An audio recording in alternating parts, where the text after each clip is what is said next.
Para sa mga minyo diha nga sama sa ako kusog na kayong kabit-kabit karong panahon na. Daghang mga kaminyoon nga nangabungkag na. Ang ilang pamilya giguba sa yawa. Nagkatibulaag taon karon ang mga anak nila. Ang uban nangita sa gugma sa ilang mama ug papa. Luoy in taon kayo sila. Usahay sa school mabuli pa sa mga classmate nila.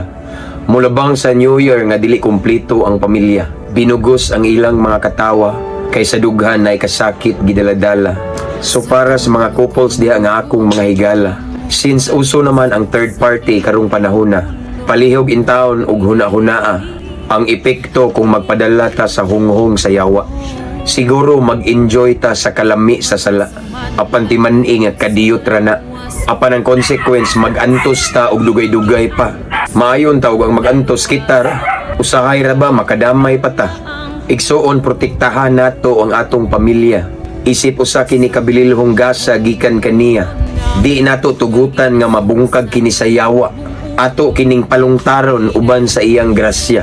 Unya sa pag-ampo di ta magpakanga. Mas maayo nga maghiusa ta kanunay nga manimba aron ang demonyo wala gyud tsansa. Kay kung duol sa Ginoo ang usa ka pamilya, siguradong mulungtad yun ang panag-uban nila. Sa mga unos di basta-basta gunubon sila, kay nagprotektar man ang Ginoo kanila.